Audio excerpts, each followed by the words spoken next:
নমস্কার। এখন আপনারা দেখছেন জ্যোতির রান্নাঘর। দেখুন আজ আমি এখানে একটা প্লেট সাজিয়ে নিয়েছি, যেখানে আছে এই দেখুন চিংড়ি মাছ নিয়েছি আমি 200 গ্রাম, আছে কুচিয়ে রাখা টমেটো, দুখানা কাঁচা লঙ্কা চেরা, আছে এখানে দেখুন কিছু মশলা, পেঁয়াজ বাটা, রসুন বাটা, ধনের গুঁড়ো, জিরের গুঁড়ো একসাথে মেশানো, নুন, হলুদ আর কাশ্মীরি রেড চিলি পাউডার সামান্য পরিমাণে। এইখানে নিয়েছি আমাদের গাছের থেকে তোলা একদম টাটকা কুমড়ো শাকের পাতা। দেখুন খসখস করছে, এটা কিন্তু কুমড়ো শাকের পাতা।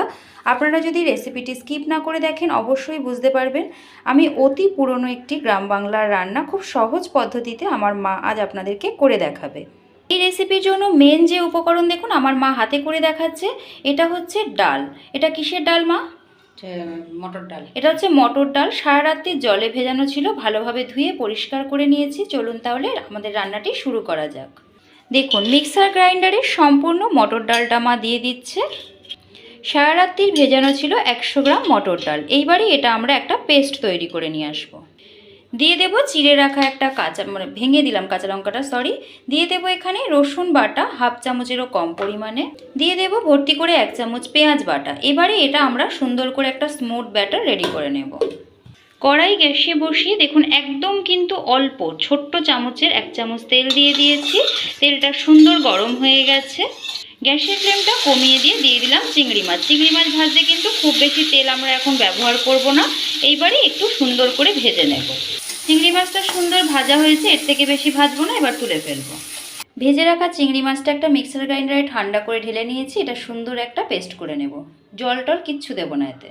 দেখুন সেই ডাল বাটার মধ্যে দিয়ে দিচ্ছি ঘুরিয়ে রাখা চিংড়ি মাছের পেস্টটা। দিয়ে দেব এখানে সামান্য পরিমাণে গুঁড়ো হলুদ, এটা হাফ চামচেরও কম। দিয়ে দেব ভর্তি করে 1 চামচ কাশ্মীরি রেড চিলি পাউডার। এই মশলার কোয়ান্টিটিগুলো আপনারা যদি এইভাবে বুঝে করেন এটা কিন্তু অসাধারণ স্বাদের একটি রেসিপি হয়ে থাকে, আর খেতে কিন্তু গরম ভাতের সাথে ভীষণই ভালো লাগে। দিয়ে দিলাম নুন কথা বলতে বলতে। দিয়ে দেব ভর্তি করে 1 চামচ চিনি, এটা কিন্তু না দিলে এই স্বাদটা একদমই সুন্দর আসবে না। সুন্দর করে পেস্টটা সব কিছু মশলা আর চিংড়ির পেস্টটা ডালের সাথে মিশিয়ে নেব। দেখুন সেই যে কুমড়ো পাতাগুলো রাখা হয়েছিল সেখান থেকে ছোট সাইজের কুমড়ো পাতাগুলো নিয়ে নেওয়া হলো। এবার ছিঁড়ে ছিঁড়ে সবগুলো মিক্সার গ্রাইন্ডারে দিয়ে দেবো, ডান্টিগুলো শুধু নেব না। সুন্দর করে একটা স্মুথ পেস্ট রেডি করে নেব একটু সামান্য জল দিয়ে। একদমই কিন্তু সামান্য জলেই ব্যাটারটা রেডি করতে হবে। দেখুন কুমড়ো পাতায় কিন্তু অনেক আল থাকে, এটা কিন্তু ঠিক আলগা হাতে এইভাবে একটু হাতে ঘষে নিতে হয়, তাহলে কিন্তু আলটা আর থাকে না। এই একইভাবে আরও একটি পাতা আমরা ঘষে নেব। যে ব্যাটারটা রেডি করেছিলাম এটা ধীরে ধীরে কুমড়ো পাতার মধ্যে দেখুন দিয়ে দেওয়া হচ্ছে। মা এটা কিভাবে করছে একটু দেখে নিন। এটা কিন্তু আলতো হাতে একটু ধৈর্য ধরে করলে কিন্তু খেতে অসাধারণ সুস্বাদু হয়ে থাকে। ঠিক এই ব্যাটারটা কিন্তু খুব বেশি পাতলা করলেও হবে না, কোয়ান্টিটিটা এইরকমই রাখতে হবে। চেষ্টা করবেন ডালটা যখন বাটবেন সেটা যেহেতু ভেজানো থাকে সারা রাত্রি, তো জল যাতে না দিতে হয়। যদি একান্ত জল লাগে তো সামান্য পরিমাণে একটু জল দেবেন। দেখুন দুটো পিঠ ঠিক এইভাবে মুড়িয়ে নিয়ে করলে খুব আলতো হাতে দেখুন কেমন সুন্দর এটা মোড়া হয়ে গেল। এটা কিন্তু একদমই ভেতর থেকে বেরিয়ে যাবে না। এই একইভাবে আরও একটি আমরা রেডি করে নেব। দেখুন এবার ধীরে ধীরে ওপরটাতেও একইভাবে দিয়ে দেওয়া হচ্ছে। এটা অসাধারণ সুস্বাদু হয়, এটা কিন্তু খেতে ভীষণ ভালো লাগে। গ্যাসে তেল বসানো হয়েছে, সম্পূর্ণ রান্নাটি সর্ষের তেলেই হবে। এবার খুব আলতো হাতে তেলের মধ্যে এটা দিয়ে দিলাম। দেখুন এবারে এই পিঠটাও উল্টে দেব, আস্তে করে উল্টালেই হয়ে যাবে। দেখুন কেমন সুন্দর। ওপর পিঠেও কিন্তু সেমভাবেই আস্তে আস্তে এই ডালের ব্যাটার দিয়ে দেওয়া হচ্ছে। ওই পিঠটা লাল করে ভাজা হয়ে গেছে, এবার এই পিঠটাও সুন্দর করে উল্টে দিচ্ছি লাল করে ভাজার জন্য। দেখুন কেমন সুন্দর ভাজা হয়ে গেছে। আমি কিন্তু এবার এটা তুলে নিয়ে বাকিগুলো ভেজে নেব। ওই একই তেলের মধ্যে কেটে রাখা আলুগুলো ভেজে নেব। আলুটা কিচ্ছু দেব না, শুধু লাল লাল করে ভেজে তুলব। সম্পূর্ণ আলুটা লাল করে ভাজা হয়ে গেছে, এবার তুলে ফেলবো। ওই একই তেলের মধ্যে দিয়ে দেব গোটা জিরে আর তেজপাতা ফোড়নে। আপনাদের সকলকে অনুরোধ করব ভিডিওটি ফুল ওয়াচ করতে। ফোড়নটা থেকে মিষ্টি একটা সুগন্ধ বেরিয়েছে। প্রথমে যে মশলা আপনাদেরকে দেখিয়েছিলাম সেই মশলাটা কিন্তু একটু সামান্য জল দিয়ে দেওয়া হলো। এবার ভালোভাবে কষিয়ে নেব যতক্ষণ পর্যন্ত কাঁচা গন্ধ না যায়, তেলটা এর থেকে না ছেড়ে আসছে। দিয়ে দেবো কেটে রাখা টমেটো আর কাঁচা লঙ্কা। দিয়ে দেবো সামান্য পরিমাণে নুন, কেননা সব কিছুতেই কিন্তু আগের থেকে নুন একটু করে অ্যাড করা ছিল।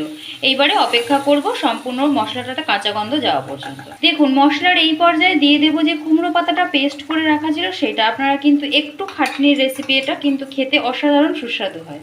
দিয়ে দেবো ভেজে রাখা সম্পূর্ণ আলুগুলো, তাহলে মশলা কষানোর সাথে সাথে আলুটাও কিন্তু সেদ্ধ হয়ে যাবে। এবারে গ্যাসের ফ্লেমটা মিডিয়ামে করে অপেক্ষা করব আলুটা সেদ্ধ হওয়া পর্যন্ত আর মশলাটা সম্পূর্ণ কষানো পর্যন্ত। দেখুন সম্পূর্ণ মশলাটা কষানো হয়ে গেছে, ভীষণ মিষ্টি একটা সুগন্ধ বেরিয়েছে। মিশিয়ে দিচ্ছি গরম জল। যারা নিয়মিত আমার ভিডিও দেখে তারা কিন্তু সকলেই জানেন আমি রান্নায় গরম জলটাই ব্যবহার করি। দেখুন এই সময় অপেক্ষা করব সম্পূর্ণ আলুটা সেদ্ধ হওয়া পর্যন্ত। ভেজে রাখা এই বড়াগুলোকে সুন্দর করে পিস পিস করে কেটে নেব। দেখুন আলতো হাতে চাপ দিলেই একদম ছুরির সাহায্যে কি সুন্দর করে কেটে যাচ্ছে। দেখুন আরও একটা দেখুন সেই একইভাবেই কেটে নেওয়া হচ্ছে, কেমন সুন্দর। এটা কিন্তু বারংবার বলি খেতে কিন্তু অসাধারণ সুস্বাদু হয়ে থাকে। দেখুন ভেতর পর্যন্ত কিন্তু সুন্দর সেদ্ধ হয়ে গেছে। এইবারে মিশিয়ে দেব বাকি ঝোলটার মধ্যে। এদিকে ঝোলটাও ফুটে উঠেছে, আলু সেদ্ধ হয়ে গেছে। একে একে মিশিয়ে দিচ্ছি এই পাটিসাপটা পিঠার মতো রেসিপিটা। এই সময় কিন্তু খুব আলতো হাতে এটা নাড়বেন। এটা অ্যাকচুয়ালি আমরা দেখুন ছোটো থেকে বলে আসছি কুমড়ো পাতায় পাটিসাপটা, যা খেতে কিন্তু অসাধারণ হয়। আপনারা চাইলে আপনাদের পছন্দসই কোনো নাম রাখতেই পারেন। দেখুন এবারে এটা 5 মিনিট মতন ফুটিয়ে নেব, একদম গ্যাসের ফ্লেম কমিয়ে দিয়ে। দেখুন এটা সম্পূর্ণ রেসিপিটি রেডি হয়ে গেছে। এতক্ষণ ধরে জ্যোতি রান্নাঘরের সাথে জুড়ে থাকার জন্য আপনাদের সকলকে কিন্তু অসংখ্য ধন্যবাদ। সকলেই ভালো থাকবেন, সুস্থ থাকবেন।